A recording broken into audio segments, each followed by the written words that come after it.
Hello and welcome to Market House, the podcast where we talk all things Disney. My name's Caleb. And I'm Caitlin. And this week we talk about Lighthouse Point updates Walt Disney World monorail evacuation.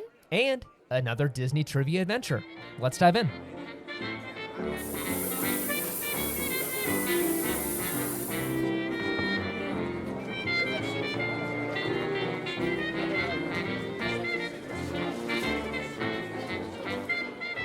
All right, this is episode number 108, and getting excited to be back. Yeah, welcome back as always, everybody. Welcome back. It's been a week. We're still patiently waiting for know. the little one to make her appearance. Caitlin's due date is technically from today, a week away. Mm-hmm. Yeah, Which is crazy. which is nuts. So by the time you're hearing this, within days she could be here. I think we were hoping she was here a little early. Yeah, we did not have that happen yet. I mean, again, as Caleb mentioned, we still haven't hit that due date, but I'm hoping she comes early because I don't want to wait another week to a few weeks. Because I didn't know that they could go, I know they could go a little late, but I didn't think it would go past a certain time. And I'm like, we're almost to Thanksgiving if you think about the Yeah. late period. Yeah, I think we're trying to avoid the within days of Thanksgiving. I don't Right. know. I guess at the end of the day, it's not a giant deal. No, it's not. We're just ready to meet her. We're just ready. Mm-hmm. So we've been waiting for her. In the meantime, though, we've been very busy with very important work. Not only keeping up with our professional lives, getting ready for our little one to come into this world, but we have been decorating for the best holiday of the year. That is Christmas. So November 1st, the tree came out, the lights outside came out, and everything else that comes with it. Yes, and I'd like to take a moment to thank Caleb because number one, the tree and decor did come out as he stated on November 1st, and it was the warmest day of the week. It was like 76 degrees. Yeah, it's okay. So I don't want to. Yes, I'm gonna complain. Actually, you know what? I'm gonna complain. So I don't want to complain too much because it is cooler. And if you've listened to the show for any length of time, you know I hate the heat. I hate the summer, and it's finally over, and we're starting to cool down a bit. But it decided to heat up the week of our decorating. Right. And yes, so today actually, as we speak, it's actually a little warmer. It's 78 degrees outside. Mm-hmm. The AC is on. It doesn't feel right. It's a bummer. It's so bizarre. We were getting, it was like 63, rainy outside, overcast, and then all of a sudden, boom, it feels like spring again. But good news, the weather is considerably dropping next week. So I am very excited. We have some rain in the forecast. We have some low 60s coming our way. All right, I can do that. So we just have to make it a couple more days. Yeah, so it feels a little weird, not going to lie. With the AC running and looking at a lit Christmas tree. Yes. But the outside came together. That actually wasn't really supposed to happen the way it did.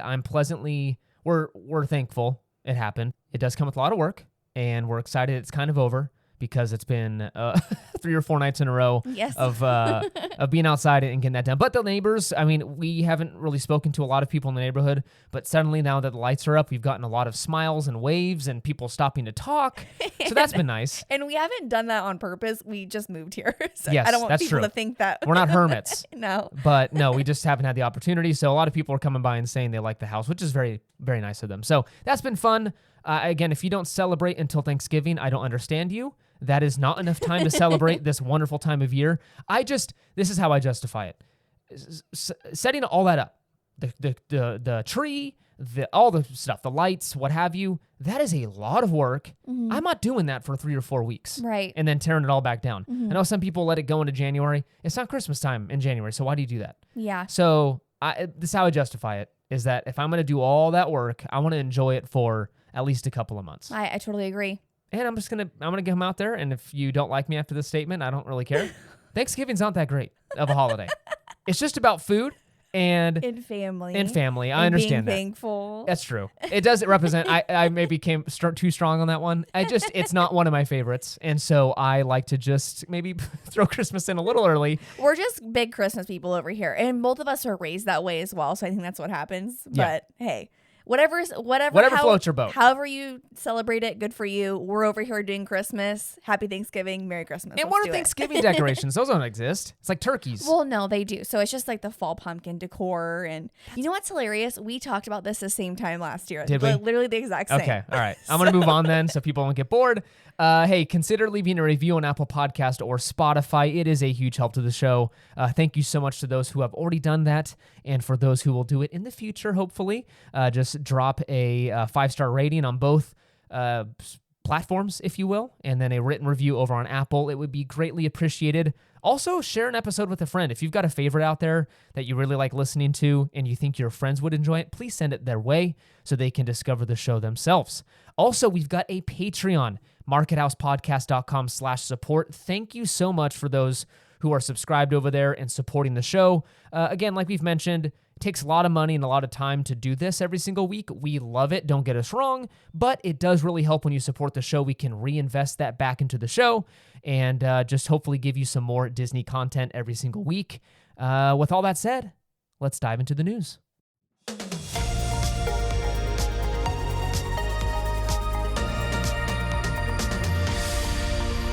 All right, first up, we have some Disney Cruise Line news. It looks like Disney has released some more details on their new private island, Disney's Lookout Key at Lighthouse Point. And let me tell you, the name is just too long. I know we're not going to get too in depth with this, but even me saying that out loud, I'm like, whoa. Yeah, I know. It's a little like, hey, what's your favorite place to go vacation? Mine's Disney's Lookout Key at Lighthouse Point. Which is the bummer because I loved Lighthouse Point on its own. But hey, either way, we've got some news. We have some news. And at the end of the day, I think it's just going to be called Lighthouse Point. No one's going to call it Lookout Key at Lighthouse Point. Right, exactly. So the entrance/tram stop is going to be called Mabrika Cove. And if I'm butchering the pronunciation, we haven't heard Disney verbally say this yet. This was just announced on the website. So I apologize. But it is Mabrika Cove. Mabrika is welcome in the Taino language of the indigenous Taino tribe of the Bahamas. So it looks like Disney is going with a more bohemian kind of influence for this island. I'm getting Animal Kingdom vibes of really embracing the culture, right? Of Africa, Asia, what have you. So same thing with the Bahamas. So I think they're really going to embrace the culture, which is kind of cool and it's a representation of where they're at. Right, because on Castaway Cay, for those who haven't been here, they do that a little bit, but it's more like dipping their toes in, and that's pretty much it. Yeah, it's 90% IP, 10% a nod to the local culture. This, I think it's flipped on its head from what we're seeing, where it's 90% local culture, 10% IP. Right. All right. The Goombay Cultural Center is an open pavilion with a Junkanoo-inspired arch that celebrates the traditional singing, dancing, and drum rhythms of the islands. So again, some more kind of hard words to pronounce there. I'm assuming that is culturally relevant to the area. Triton's Trumpet Stage will showcase live music and more. That's kind of fun. Now, I don't believe this is going to be like King Triton with the Little Mermaid though, right? So the wording was very bizarre. Okay. They said Triton has to do with some kind of local seashell that's found in the area. Okay. But listen, the next announcement said there's a Little Mermaid-inspired water play area for the little ones. So I'm assuming it'll maybe be Triton, but it's also a play on words of hey, it's Triton. Also, it's a seashell in the area. Right, okay. I don't know. Both go together, so that's totally fine. Exactly.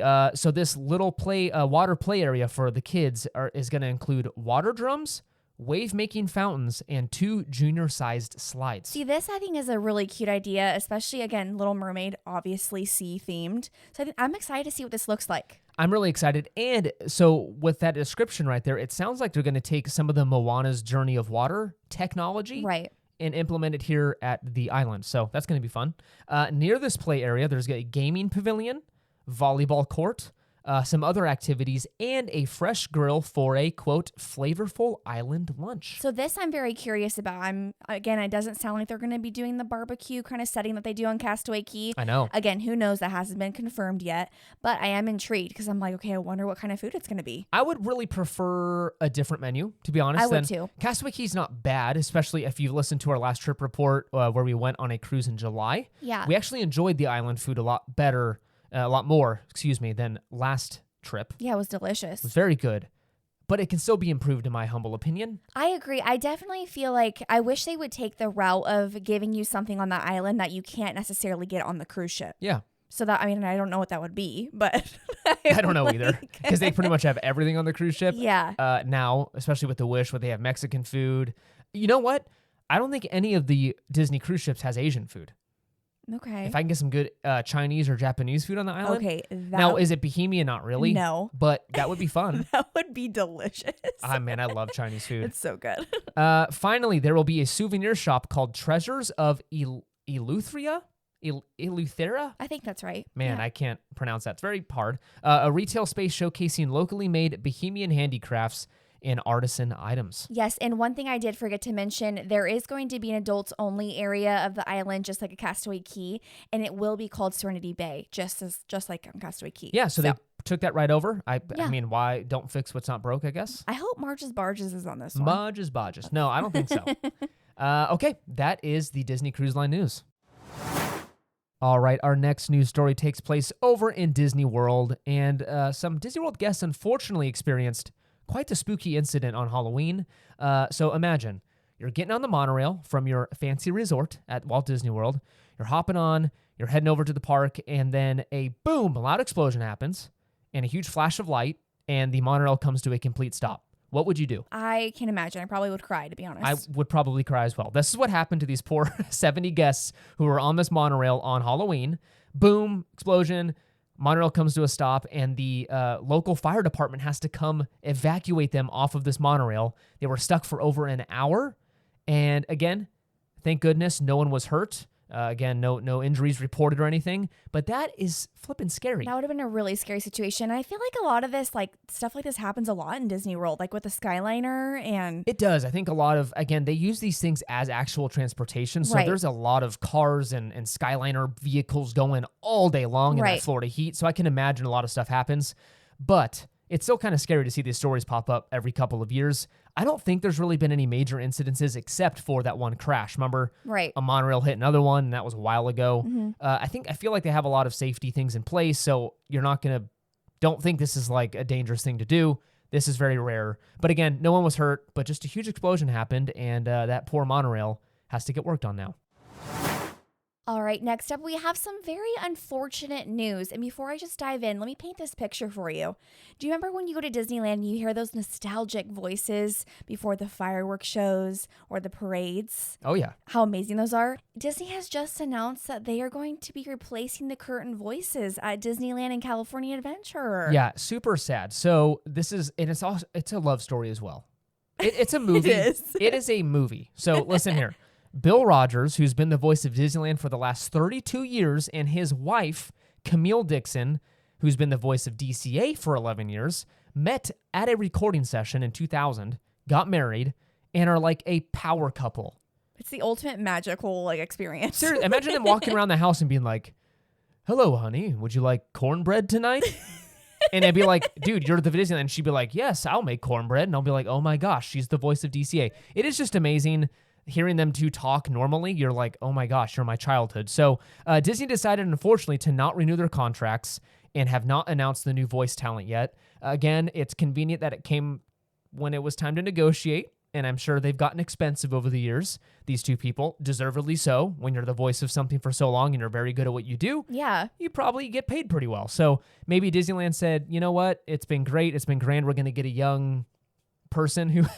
we can get cheaper. I don't know. I'm reading into this. That may Yeah. not be the story, but I'm assuming that's what happened, is that these two have gotten expensive over the years and they're looking for maybe cheaper voice talent. Yeah. Well, again, as you mentioned, it is a bummer. Again, they will get someone. It'll be fine. They're just going to be announcing the shows and the parades and everything. But that little nostalgic factor is going to be missing for all those Disney fans. We always have YouTube. We can always go back and listen to their smooth voices That's true. that way. All right, and our final news story is Disney purchases the remaining Hulu stake. So, if you are not aware of this, and this might sound kind of boring, but Disney teamed up with both Comcast and I believe it was Fox Okay. back in the day to create Hulu. So actually it was owned by 3 different companies, all competitors in a way, but they back when Hulu was founded, was like, hey, we need to compete somehow with Netflix and these streaming companies, and we don't have that yet. So let's create one ourselves and throw some of our content, and we'll all split the cost, but also split that beautiful, beautiful revenue, right? Okay. So they do that back in the day. Disney then buys Fox, as we all know, for a kajillion dollars. And so they again get their third. So they now own 2/3 of Hulu. Now, kind of the natural thing is, well, we own the majority of it. Comcast owns the minority stake in it. We might as well purchase the rest of it so we own this thing 100%. So they've been talking for years about doing this. Finally, it's come to that point where they can do it. So Disney and Comcast have announced that Disney is buying the remaining stake for estimated $8.61 billion. Now, this is an estimate. This estimate is basically based on an agreed upon value back in 2019. So they have to go through this whole entire appraisal process, which will be announced next year. It's a lot of business hubbub for basically it could cost a lot more. We'll see. Again, for someone who doesn't really know anything about this world, and not the world in general, but like I'm talking about buying About this whole companies entire Earth thing. and talking about billions of dollars, it seems like a weird time to do that after announcing what they just announced about like all their revenue. Again, Hulu's, like, for me personally, is one of my least favorite streaming platforms. Yeah. So again, my question to you, and you might not know the answer, is do they just want to own it, to sell it and get rid of it? Or No. like, what's the deal here? Like, is this like a Monopoly kind of thing? We're like, woohoo, we got all the pieces. Like, Yeah, I mean, Disney is really good at that. They're really good at acquiring, but I think this is what's going on. So they will probably roll this into Disney Plus to make it even more value add, right? Okay. So they're trying to beef up this is my assumption. This is not announced officially. I think they'll roll this into Disney Plus eventually. They'll get rid of Hulu altogether and make Disney Plus even bigger to compete with Netflix and the rest of them. oh, and up subscriber base by doing that. Exactly. Okay. So then it looks like we've added 1 million subscribers Right. overnight. Now, will people keep it? Who knows? Especially with the price increases that will happen Exactly. from this, because they'll be like, we just spent another $9 billion on this Exactly. thing. So who knows? I guess we'll see how this all plays out. It is a curious announcement, especially when they've announced exactly like you said, that basically the theme parks are the only thing making money at the company right now. Streaming is a huge money pit. The movies have been terrible in recent years and have shown both critically and financially. So again, I don't know. Sometimes I worry about this dang company. We'll see. We'll see if they're around in 25 years. But again, Disney's buying Hulu. Will it affect your day-to-day? Probably not, but it is newsworthy. All right, before we dive into our main segment of this week's episode, we thought we'd share something that we'd like to do with you guys and partner up this giving season. We're calling it the Market House Season of Giving. Yeah. So I did kind of bash Thanksgiving a little bit earlier, which I now regret doing, because this is honestly just actually November is a great time of year to look back at ways to give to organizations you like, to individuals, and support your fellow neighbor, right? So last year you guys joined us in supporting the Make-A-Wish Foundation, and we like to make this a normal thing we do on the show. So maybe this time of year, every year, pick a new organization or one that we maybe all of us love, and maybe return back to that eventually. But I'd like to try and highlight a new organization every single year, hopefully get your eyes on them, and maybe it's something you're really passionate about. But again, support them in any way we can. And this way is financially. Yeah, and not just support them, but also make you aware of the great things that they are doing. And we have an amazing organization that we're going to talk about right now that I'm excited for. Yes. So Caitlin, why don't you explain why we're supporting Give Kids the World? Yes. So for those who don't know, Give Kids the World is an amazing organization. This is an 89-acre nonprofit storybook resort in Central Florida. Now, here, children with critical illnesses and their families are treated to week-long cost-free vacations. Again, I'm going to restate that. Week-long, cost-free, $0 to these families. This is amazing. They've welcomed more than 177,000 children and families from all 50 states and 76 countries. Now, again, for those who are like, I'm sure there's other organizations out there like this, I wanted to kind of stop you right there and just kind of circle back to what I just read. This organization not only takes care of the child, but their family, and it's all expenses paid. So it's not just bringing them to this area to experience something that they might love.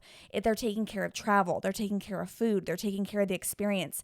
Everything all in one, which is absolutely amazing. Yeah, and I think context helps too. These poor kids have critical illnesses. They spend most of their time in hospitals and maybe at home getting care, which is not a life a kid should have, right? And or so, anybody for that matter. No, anybody. Yeah. Especially children. So this organization is amazing and covering all these costs for their families to take a break, get things taken care of. They stay in these amazing themed like homes on this property.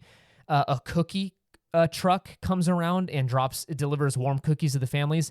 And their big thing is we basically don't want to say no this entire week they're here. Right. So if they want to do something, if they want to eat cookies at 6 a.m, we're going to give them cookies at 6 a.m. They want a week of basically not thinking about what they're going through in the past year or what have you. It's just a week of giving the kids what they want and having a grand old time. They visit the local parks, which is Universal and Disney World, and they have some fun activities on their property as well. It is a fantastic organization. Again, I'm the nerdy type, and I don't know, just the guy that wants to look into like, okay, are these places legit?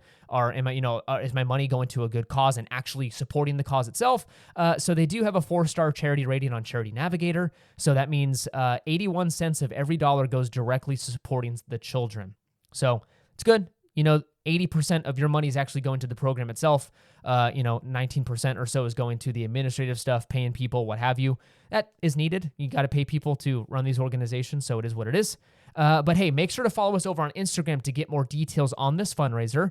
We'll be releasing more info on Wednesday, November 8th. We'd love for you to join us. I know it's an expensive time of year, don't get me wrong.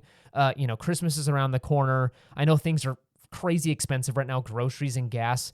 But again, it is a good time if you have the ability to sit down and really give back to people in need. Yes, whether it's $5, $10 or more, we appreciate all of that. And again, we're so excited to announce all the details, as Caleb mentioned, on Wednesday, November 8th. Awesome. Thanks so much.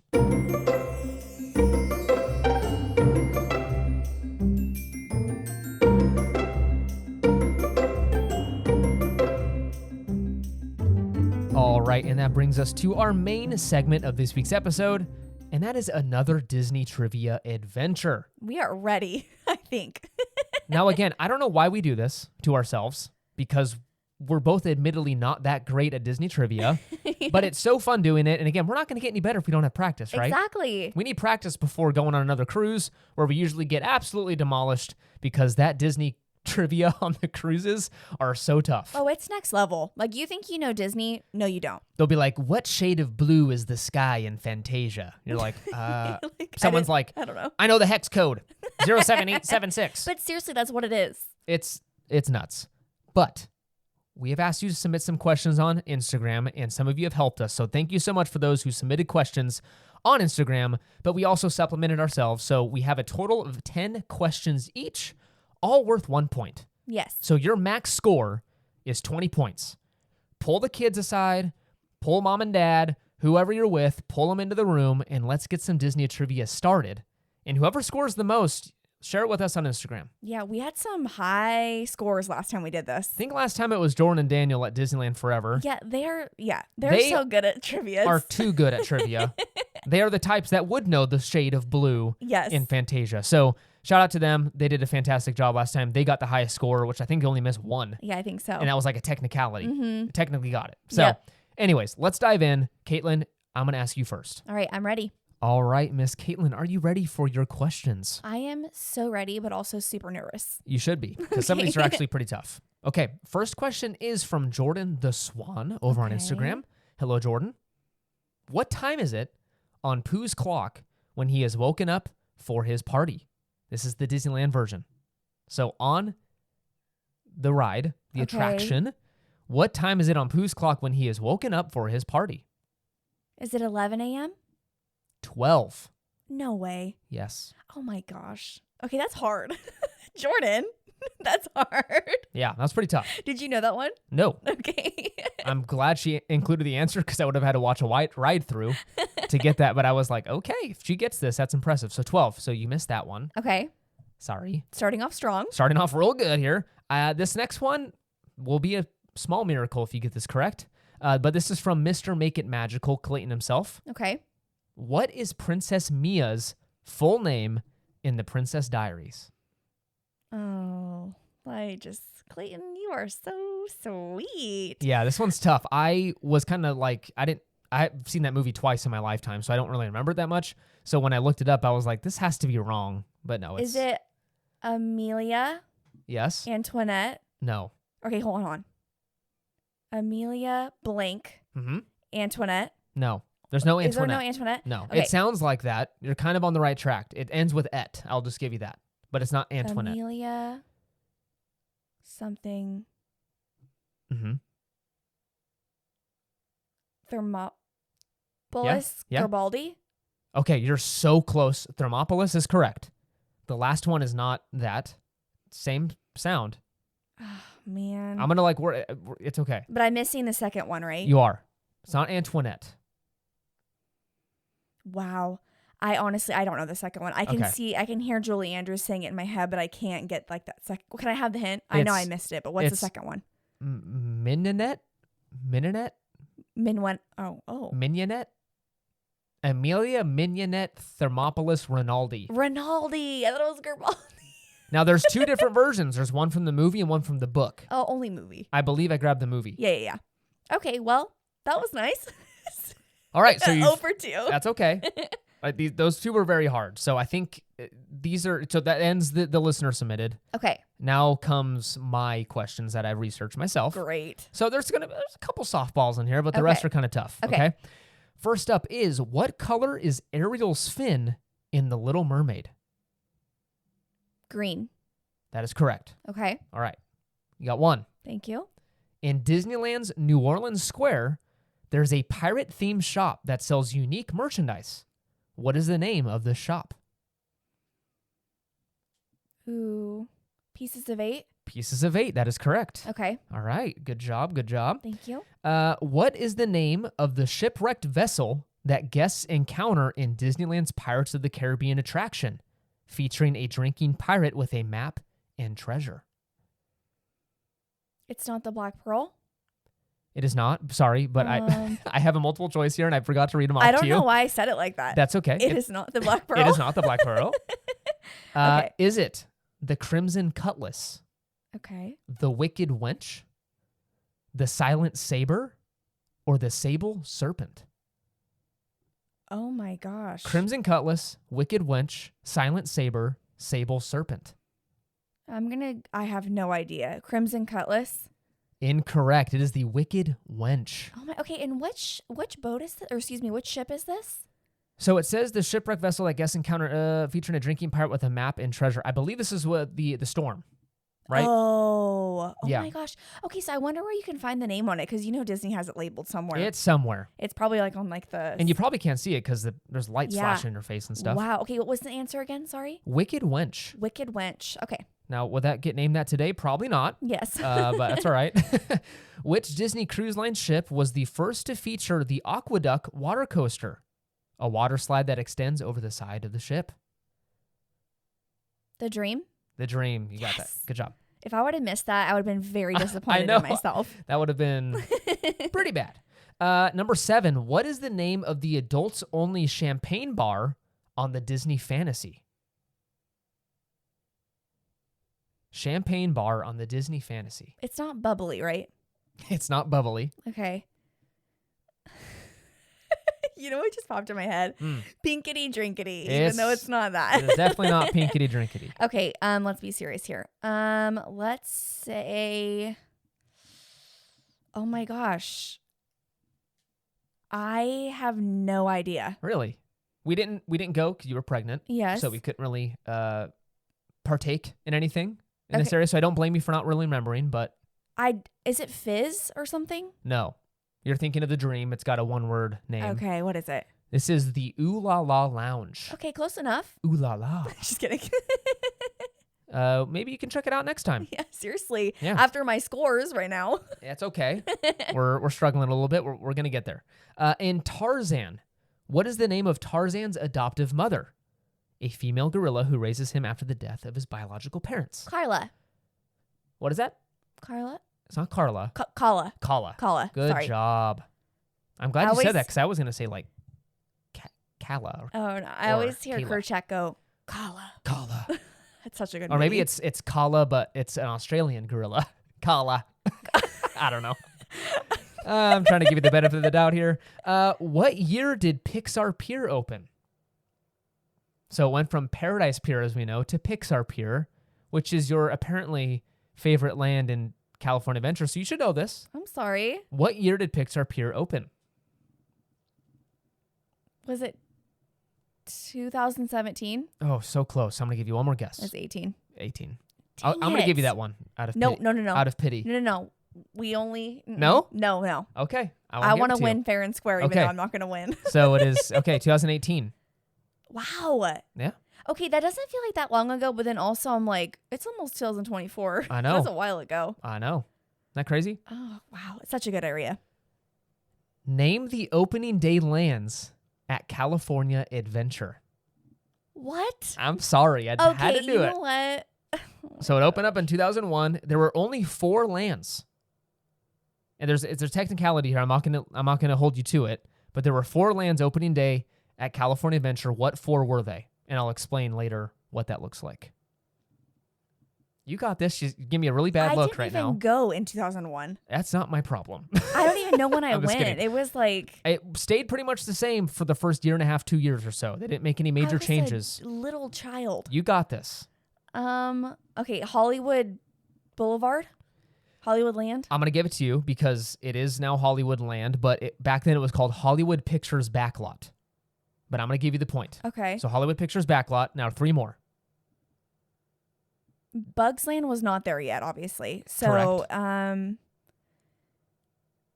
oh my gosh, You got this. There's one that you should get because we just talked about this location. Paradise Pier. Correct. So you got 2. There's 2 more.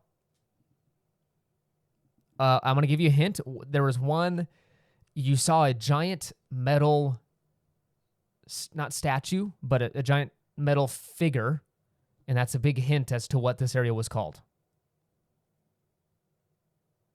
Are you talking about the sun? Correct. Was it like California Sunsets or something? No. I don't even remember Really? the old DCA, other than like the Maliboomer. You got this. I honestly don't know. Really? No, I really don't know any Okay. of them. All right. So I don't even know where Bugs Land was. I don't know any of those areas. Like I okay. can't even picture them. I only can picture the pier. Okay. So the last 2 were Sunshine Plaza Okay. and Golden State. Oh, for like the Golden Zephyr. Sorry. Wow, you had that's really hard. Now this is interesting. There were 6 districts in Golden State, not technically lands, but they were called districts. Okay. I wasn't going to ask you these because that's a lot. But what made up Golden State was Condor Flats, Okay, I remember Condor Flats. which is now Grizzly Peak, Yes.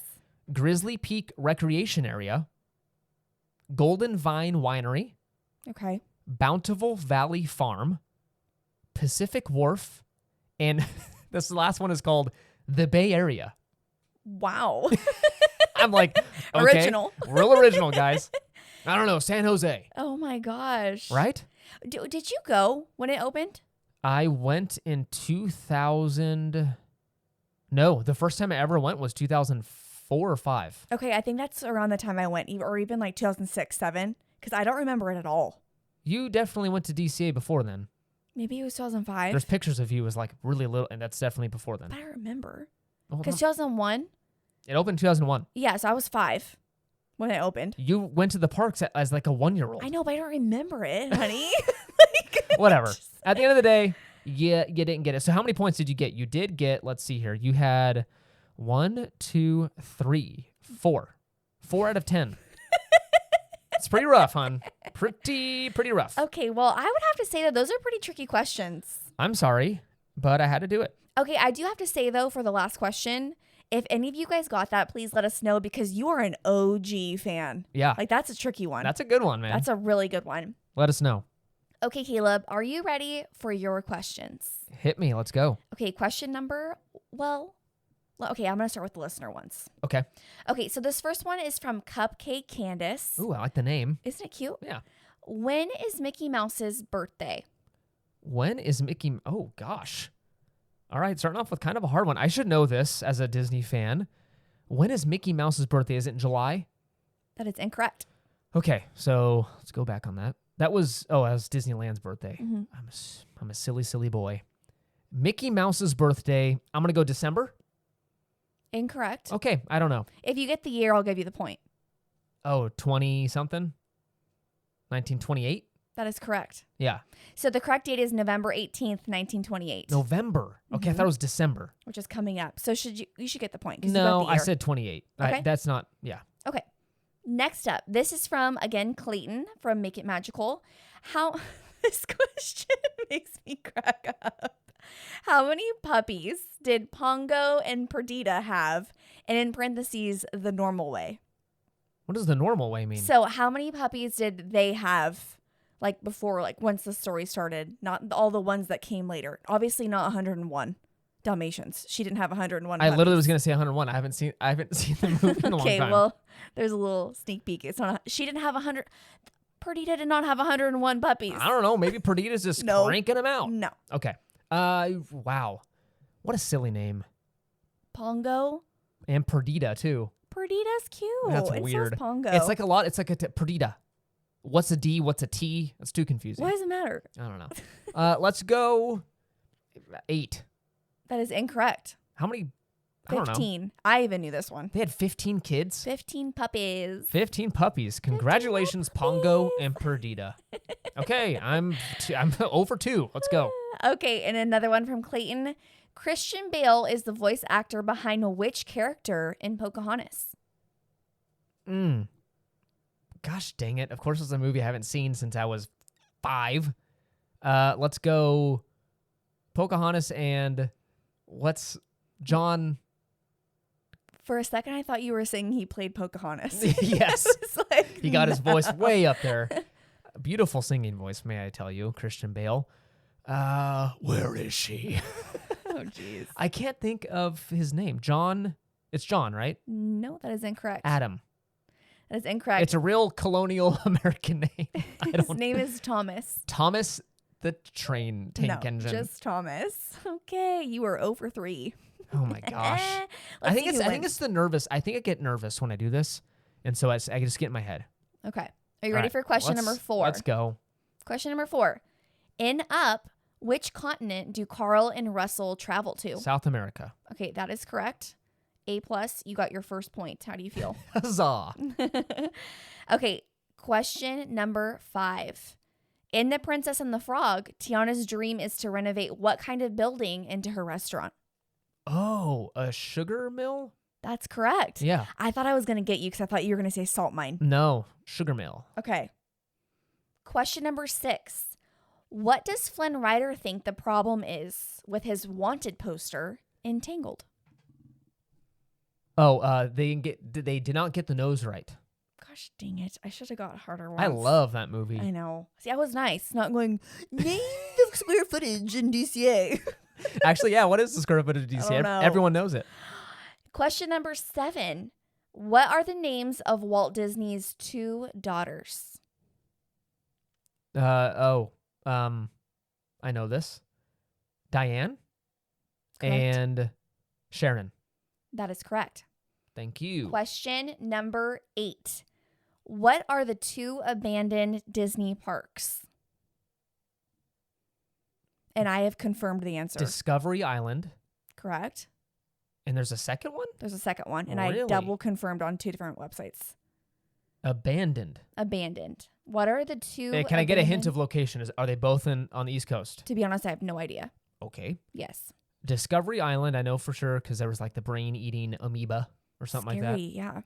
And then that might have been like not true. Who knows? I have no idea. But I don't know the second. The second one is River Country. River Country. Mm-hmm. Okay. I need to look up where that is. I don't know but where that's at. At first I only heard of Discovery Island, and then I saw the second one. I'm like, let me just double check, and sure enough, River Country and Discovery Island. Okay. Okay, question number 9. How much? And this is multiple choice. Okay. How much was admission for Disney World on opening day in 1971? Is it A, $2.50? B, $2.75, or C, $3.50? Like I only did 3. What am I supposed to do? Just 3 options. I mean, usually Why? in multiple choice, there's always 4 options. No. Remember in school? No. Okay. Okay, so it's $2? No. So $2.50, $2.75, or $3.50? $2.50, $2.75, or $3.50. I'm gonna go $2.75. That is incorrect. Okay. The correct answer is $3.50. That is nuts. Isn't that insane? Don't you wish? I wish. 1971, baby. Wow. All right. And homes were like $26.50. That is correct. Okay. The last question. Are you ready? Yeah, I think so. What is the name of Alice's cat in Alice in Wonderland? What? And don't give me attitude. This is one of your favorite movies, so you should know this. I know. What's the name of her cat? Mhm. She spends all but 30 seconds with her. But she says her name She multiple says her times. name. It's not Lily. Mm-mm. Daisy. Does it end with an E sound? Incorrect. No, really. Okay. I'll let you actually guess. But Oh gosh. Is it, what is her name? Or its name? Is it a boy? I don't even know if it's a boy or a girl. I think it's a girl. Okay. I don't know. I don't know. Is that your final answer? Alice in Wonderland. The name of the cat. Perdita. I'm gonna go. No, I don't know. The correct answer is Dinah. Dinah. Oh, Mhm. I knew Which I think that. it's a girl, right? Yes. Okay. Yep, Dinah. Which means you and I tied It at could 4 out also of 10. be same thing applied. A diner by an Australian. Okay, stop. Have you ever been to a diner? Okay, I can't. we're done. That's the one I can't do an Did Australian you hear the accent. news? We tied, buddy boy. 4 out of 10 for you. Wow, that's rough. How That is did we tie? embarrassing. What in the world? Do we do a tiebreaker thing really quick? I think we pause this and we pull up another question. Okay. Let's do it. And it has to be a hard one. Has to be a hard one. Okay. Let's do it. All right, we are back with our tiebreaker question. You ready? All right, I'm gonna ask you first. Okay, I'm ready. Okay. I'm forgetting it already. Oh, no. Here it is. Who was the only Disney princess to have brothers? Only Disney princess to have brothers. Merida? Yeah. Yes. Yes. Dang it. Okay. Okay. Are you ready? I think so. Okay. Hit me. According to Walt Disney, which scene in a classic Disney princess movie was his favorite piece of animated work? Oh, the dress transformation. Okay, wow. I knew So that. we tied again, Yeah. and we're done. Yes, I knew that. Okay, well, great job. I Okay. didn't know that. We're just gonna tie like good old soccer folks do, Well, hey, or that- football. Yeah, we technically got 5 out of 10. Okay. No, 5 out 50%. of 11. That's true. Yeah. Even worse. All right, let us know what you got at home. That was fun, but also frustrating just because I think we know this in our heart of hearts. It's just really hard to get it out when you're recording. I don't know. Well, I'm going to take one for the team and say I didn't know half that. Okay. Honesty is the best policy. You can find us over on Instagram and Threads at Market House Podcast. Make sure to follow us over there for pictures from the park and exciting news and announcements. Please consider leaving a review on Apple Podcasts and Spotify. Both are a giant help to the show. Remember to join us over on Patreon, markethousepodcast.com/support. We'd love to have you over there, and thank you so much to our supporters. Please remember, we are doing a fundraiser. Go head over to Instagram, follow us over there. We'll be announcing more on Wednesday, November 8th, about our fundraiser for Give Kids the World. Remember to use our Getaway Today link for your future trip bookings. Check out the episode details for that link. It's been fun. It's been grand. Bye.